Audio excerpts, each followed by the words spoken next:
Most famously known as the inventor of the Ogham script, Ogma has been forever etched into the stone of memory. But who really is this great god of the Gales?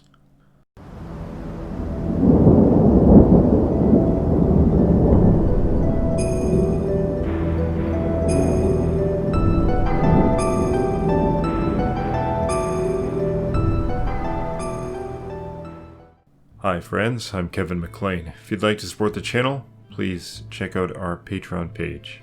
A big thanks to all my supporters. Though most famous to the broader public as the origin of the Ogham script, likely developed in the Roman period, Ogma, the god, is at first glance an unlikely candidate for the origin of a writing system. His main role in the Council of Gods is as the chief warrior.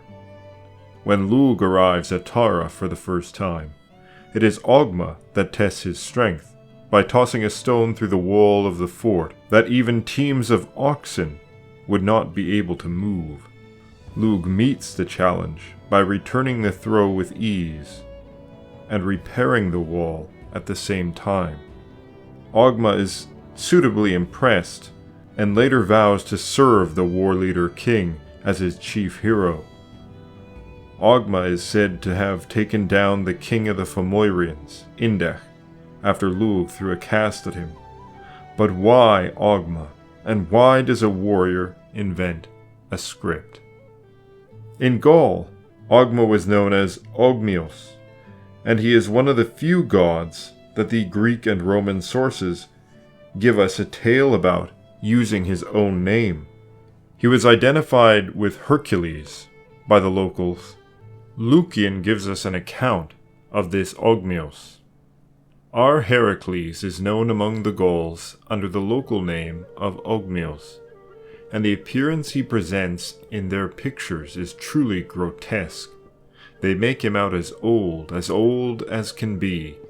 The few hairs he has left, for he is quite bald in front, are dead white, and his skin is wrinkled and tanned as black as any old salts.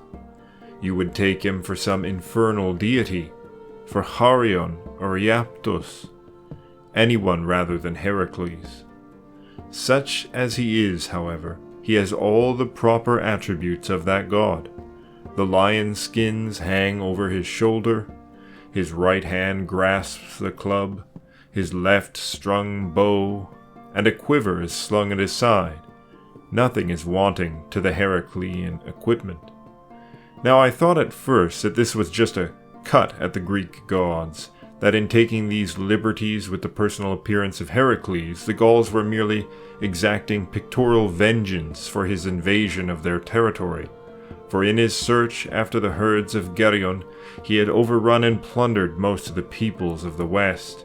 However, I have yet to mention the most remarkable feature in this portrait. This ancient Heracles drags after him a vast crowd of men, all of whom are fastened by the ears with a thin chain composed of gold and amber, and looking more like beautiful necklaces than anything else. From this flimsy bondage they make no attempt to escape, though escape must have been easy. There is not the slightest show of resistance. Instead of planting their heels in the ground and dragging back, they follow with joyful alacrity, singing their captor's praises the while, and from the eagerness with which they hurry after him to prevent the chains from tightening, one would say that release is the last thing they desire. Nor will I conceal from you what struck me as the most curious circumstance of all. Heracles' right hand is occupied with the club, and his left with the bow. How is he to hold the end of the chains? The painter solves the difficulty by boring a hole through the tip of the god's tongue, and making that the means of attachment. His head is turned round, and he regards his followers with a smiling countenance. For a long time I stood staring at this in amazement. I knew not what to make of it, and was beginning to feel somewhat nettled, when I was addressed in admirable Greek by a Gaul who stood at my side, and who was besides possessing a scholarly acquaintance with the Gallic mythology, proved to be not unfamiliar with our own. "Sir," he said, "I see this picture puzzles you. Let me solve the riddle. We Gauls connect eloquence not with Hermes, as you do, but with the mightier Heracles. Nor need it surprise you to see him represented as an old man. It is the prerogative of eloquence that it reaches perfection in old age, at least if we may believe your poets who tell us that youth is the sport of every random gust, whereas old age hath that to say that passes youthful wit. Thus we find that from Nestor's lips honey is distilled, and that the words of the Trojan counselors are compared to the lily, which, if I have not forgotten my Greek, is the name of a flower. Hence, if you will consider the relation that exists between tongues and ears, you will find nothing more natural than the way which our Heracles, who is eloquence personified, draws men along with their ears tied to the tongue. Nor is any slight intended by the hole bored through that member. I recollect a passage in one of your comic poets in which we are told that there is a hole in every glib tongue's tip. Indeed, we refer to the achievements of the original Heracles from first to last, to his wisdom and persuasive eloquence. His shafts, as I take it, are none other than his words, swift, keen-pointed, true aim to do deadly execution on the soul. And in conclusion, he reminded me of our own phrase, winged words. So, as odd as that account sounds, this description aligns exactly with what we know of Ogma preserved in Irish myth. He is a warrior, described in the Ogham tract as a man well skilled in speech, in poetry, who invented Ogham as proof of his ingenuity, and a mark that set apart the learned man from the herdsman. That sound and matter were the father and mother of Ogham, and that Ogma is the father and the knife is the mother.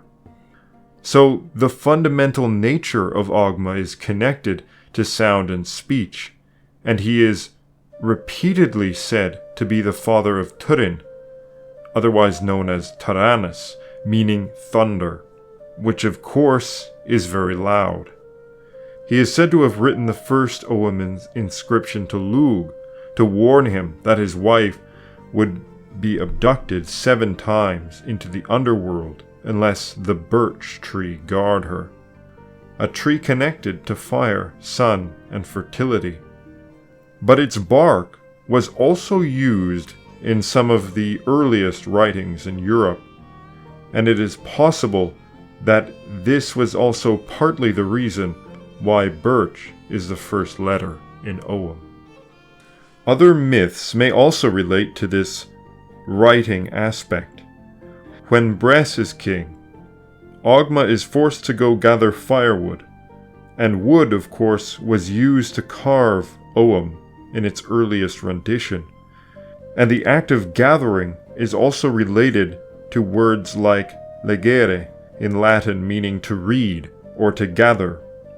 More than this, he is shown in the second battle of Mythology as communicating with a talking sword, which relates tales and gives prophecies. The Sword of Tethra, a Fomorian lord of the sea. This is explained by the bard, saying that all swords used to speak, and likely they were thought in some way to possess a spirit of their own, possibly reflected in their anthropomorphic designs. But that it is Ogma who is the one associated with such a talking sword shows his connection to both speech and combat.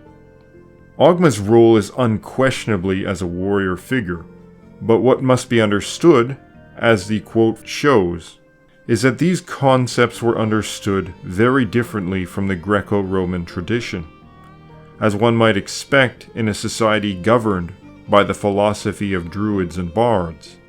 In this, the etymology of Ogma's name comes into play.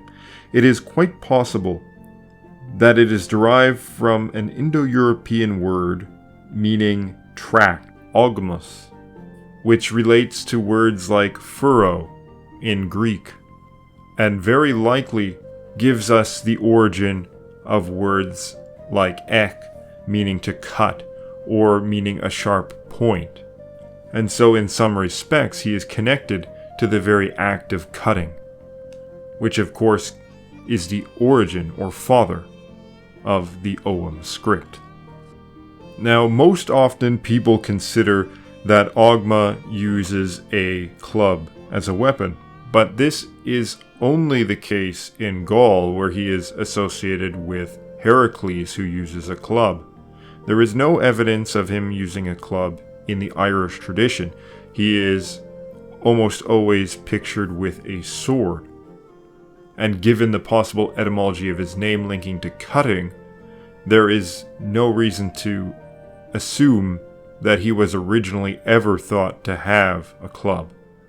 The other aspect of the myth of Ogma is his family feud against the sons of Dian Cecht and Cian.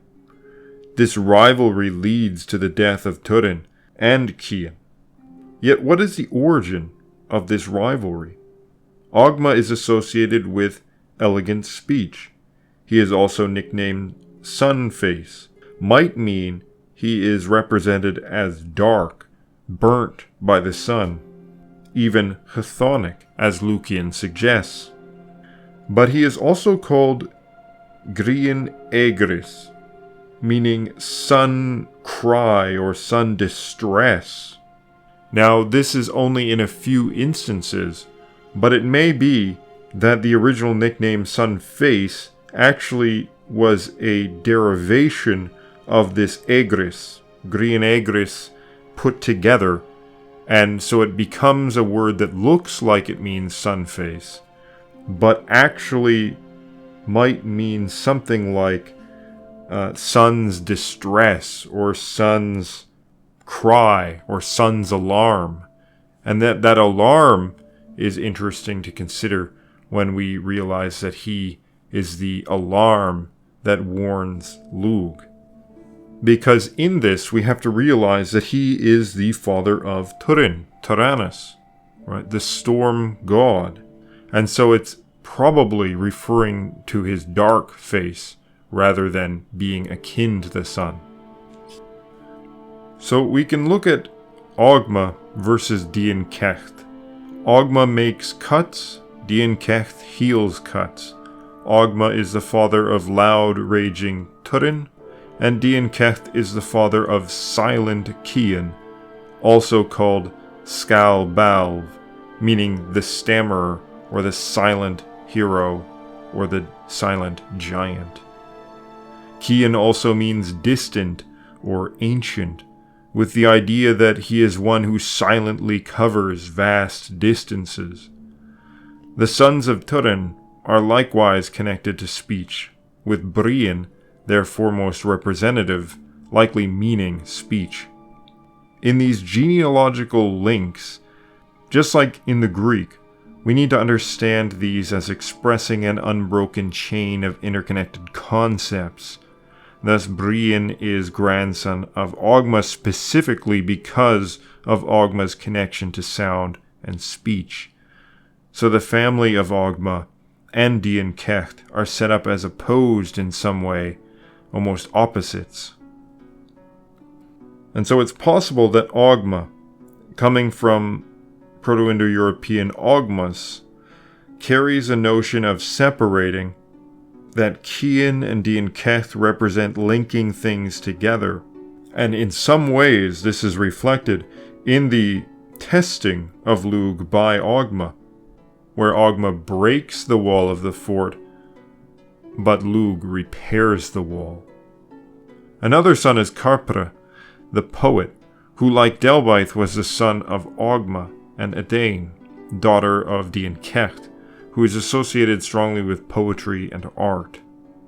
Most often, Ogma is said to be brother of the Dagda, and son of Eletha, a name meaning skill or art, along with Bres, and Alot, and sometimes another figure called Delbite, who may or may not be the same figure as Ogma's son. There is many Delbites, and it's hard to know if they're all supposed to be one, or if there's two, or even more than two. This family of gods, the Sons of Ethru, stand in contrast at times to the Sons of Esarg, meaning to strike or pound, whose sons are Dienkecht, Goivnu, Luchta, Credna, all gods of specific human crafts. But the distinction between these two should be covered elsewhere, but it may be significant. Sometimes Ogma is included in the list of the Sons of Ethru, best known as the Mother of Lugh. This list seems to represent gods that are viewed as being purely good, for it was these sons who drove out the Fomorians. But at other times Nuada appears in the list rather than Ogma. Nevertheless, it does seem that Ogma was intended to be a son of Ethru, because in various other cases he is either called a son of Elitha or a son of Ethru. In the Great Battle of Mythology, Ogma was said to have been killed by Indech. All the versions of the Laurgavala Erin agree with this, and in the preserved full tale he is also said to have died, falling together with Indech. And yet, he appears right after, alive, well, and joining Lugh and the Dagda in a raid on the Fomorian camp. This may be for literary purposes, however. And whatever the true etymology of Ogma is, he is certainly connected with sound and speech and war. The father of thunder, a great warrior of the gods, who commanded armies through the power of the voice, who carved the first Ogham with his knife, warning Lugh of the abduction of his wife. If you like this video, please like, subscribe, and consider supporting me through Patreon, or one of the other alternatives below. A thank you to all my listeners and subscribers. Good of Mila Malagat, Asay Shukt, Agus Marigoni, Shas Gohard.